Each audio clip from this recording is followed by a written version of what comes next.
حساب سے دے رہا ہے، اور اس کی جوانی بچپن اس طرح تیزی کے ساتھ گزر رہا ہے، خالصتاً دودھ اور شہد کی غذا جو دن رات لی جا رہی ہے، تیزی کے ساتھ سفر طے کرتے ہوئے جناب حضرت ابراہیم علیہ السلام سرکار جب عمر اس انداز تک پہنچے کہ باہر جا کر دیکھ سکتے ہیں، سوال و جواب بھی کر سکتے ہیں، بات کی پرکھ بھی کر سکتے ہیں، جان بھی سکتے ہیں، رد بھی کر سکتے ہیں، ساری چیزوں کا علم تو رب نے پہلے سے سکھایا تھا اور پڑھا کر بھیجا تھا، سوائے نبیوں کے دنیا میں کوئی اور ایسا چہرہ اور ایسی ذات نہیں آئی جس نے دنیا میں آ کر نہ پڑھا ہو۔ انبیاءوں کے گروہوں کو رب نے پڑھا کر کے بھیجا ہے، نبیوں کے گروہوں کو رب نے تعلیم دے کر بھیجا ہے، رب کے رسولوں کو رب نے اپنے علم عطا کر کے بھیجا ہے۔ وہ پڑھانے آیا کرتے ہیں، پڑھنے نہیں آیا کرتے، وہ سکھانے آتے ہیں، سیکھنے نہیں آیا کرتے۔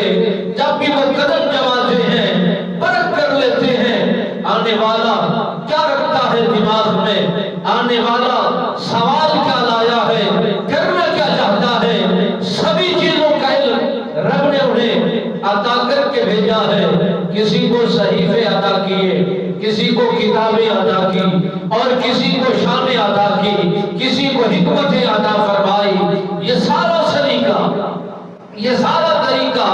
نبیوں اور رسولوں پیغمبروں کو رب ذوالجلال نے عطا فرمایا۔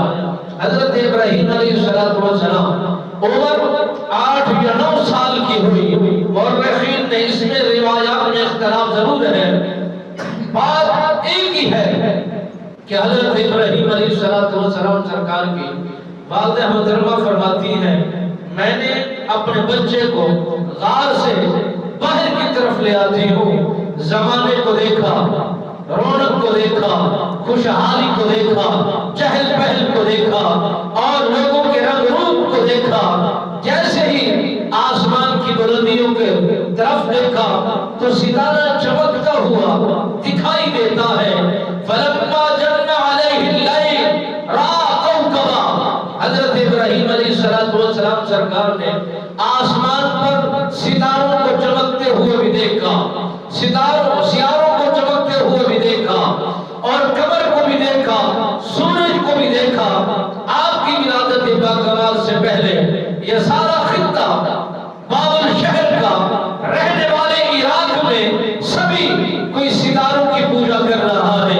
کوئی چاند کی پوجا کر رہا ہے، کوئی شمس کی پوجا کر رہا ہے، کوئی دن رات کی پوجا کر رہا ہے، کوئی بنائے ہوئے بتوں کی پوجا کر رہا ہے۔ طریقہ انداز ہر کسی کا اپنا اپنا تھا، پوجنے کا انداز ہر کسی کا اپنا اپنا بنایا ہوا تھا۔ حضرت ابراہیم علیہ السلام نے جیسے ہی باہر زمین پر قدم کو رکھا اور آسمان کی طرف نگاہ اٹھا کر ستاروں کو چمکتا ہوا دیکھا، روشنی پھیلتی ہوئی دیکھی، آپ نے پوچھنا چاہا فلما جن علیہ اللیل رأى کوكبا، کیا میں اسی کو خدا تسلیم کروں جو روشنیاں پھیلا رہا ہے،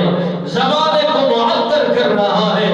زمانہ روشنیاں لے رہا ہے، زمانہ جگمگا چکا ہے، کیا میں اسی سے اپنے آپ کو اسی کے سامنے سجدہ ریز ہو جاؤں؟ فلما جن علیہ اللیل رأى کوكبا، عنقریب وہ ستارے ڈوبنے کو قریب ہو گئے۔ آپ نے فرمایا نہیں نہیں، میں اسے خدا نہیں مانتا جو ڈوب